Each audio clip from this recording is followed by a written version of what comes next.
I'm Lee Jamison, and this is the Holy Man video blog.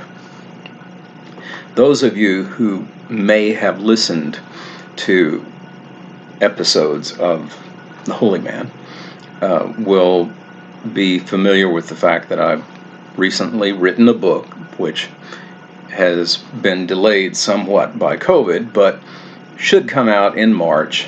And I've had a couple of episodes of the video blog to discuss things about the nature of the book itself. There's an idea buried in the book that is something of great importance to me because it deals with the way people think. One of the most important things about being human at all is our capacity to create concepts. And the hallmark of a good concept is that it not only will allow you to understand or model the way a certain thing works, like I have a concept of this book and what's in it in terms of both what it's made out of, the way it was made, and how it conveys information. Well, you've got text and stuff on there that if you know how to decode the text, you can take advantage of what it shows. And that concept makes it possible for me to interact with these objects and draw a benefit from them. The same basic thing is true of any other kind of concept. This morning I was talking with my granddaughter, and we were discussing a number of different things, but one of those things was the nature of cooking, and how cooking developed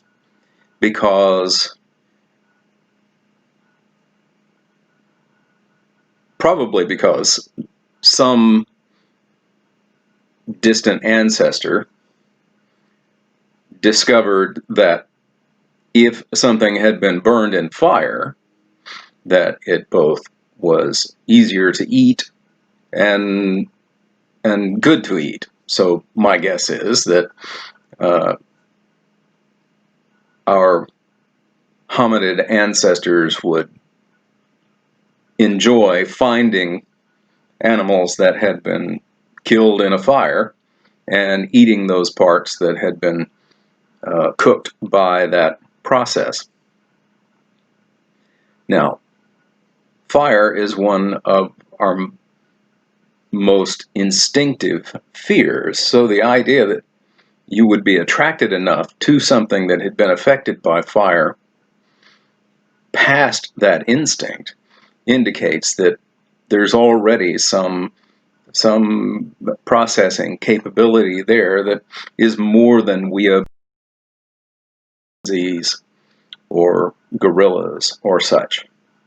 I don't know of an example of these other higher having a culture of eating animals that have been burned in fire. But it's pretty clear that human beings have been, or their ancestors have been doing this. And humans and fire have been associated with each other in the archaeological record for about 2 million years. So sometime, a very long time ago, before our ancestors had these big brains, they started using fire.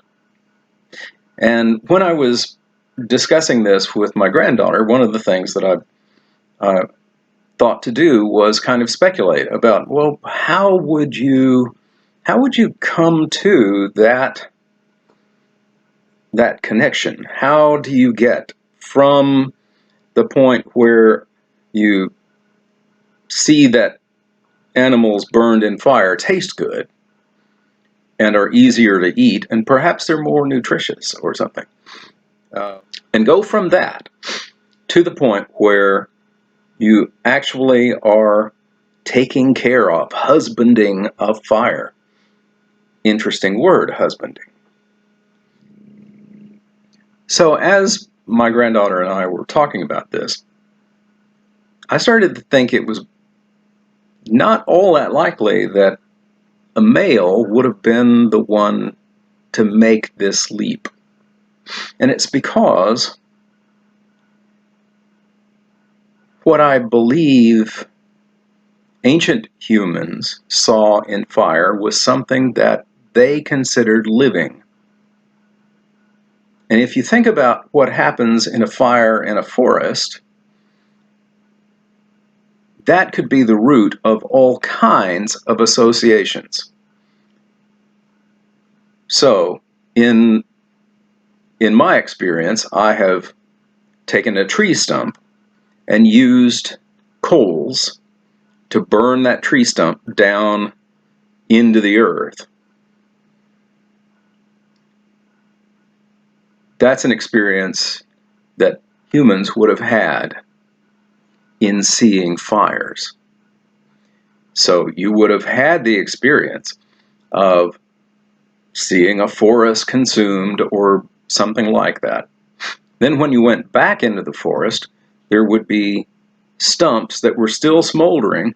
Some of them make the smoldering making its way back into the earth, which is very likely how they would see it, making its way back into the earth. So if you have begun to get the idea that the fire is a living thing, and what else is a living thing?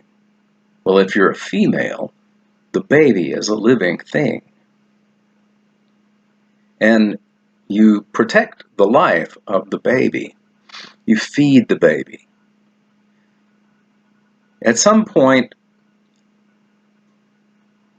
it's quite likely that somebody thought to feed that living thing that existed at the surface but was retreating below in order to maintain a relationship with the thing, with the living thing.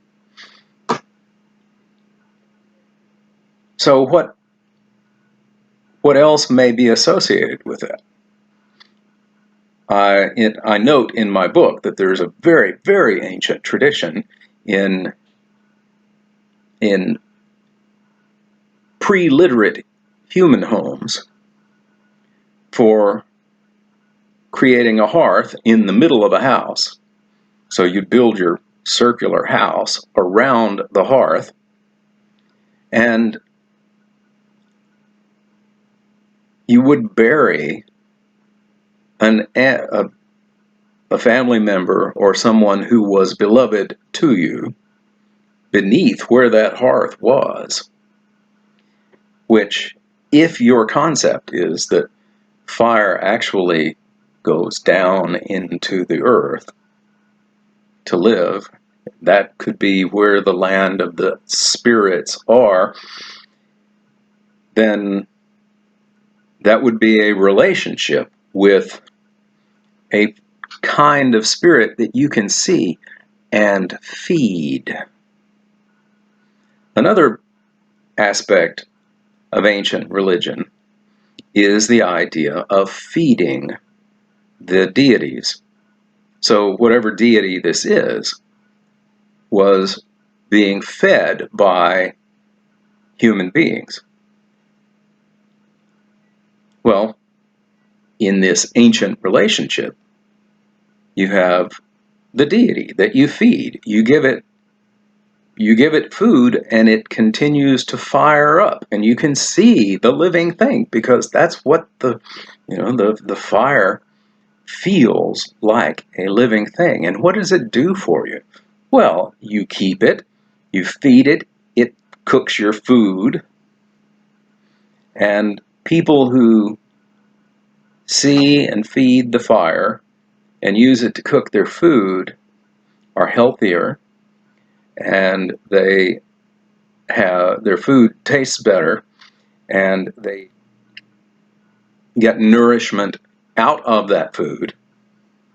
So they're in a single relationship. You have the kernel of what a concept is. A concept is something that if you work on it, it can begin to affect all kinds of things about how you live your life.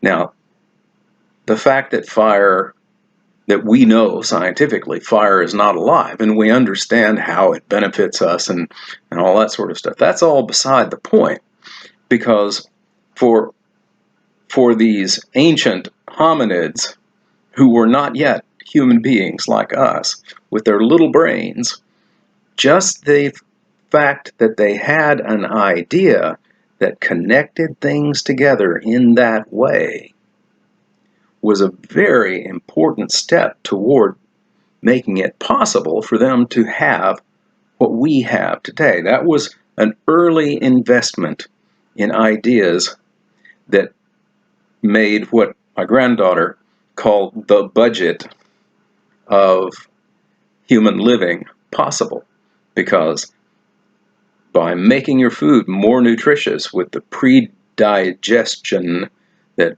cooking allows, you can get more food nutrition out of less food and have more spare calories, more spare nutrients to run a great big brain on less gut than the neighbors who will not venture into food.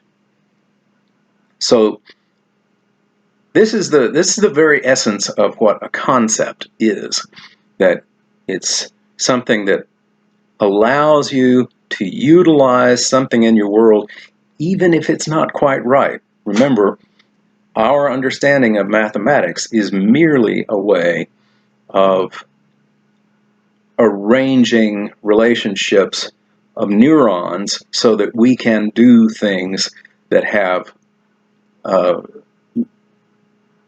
that we can create a symbolic arrangement of neurons so that we can take advantage of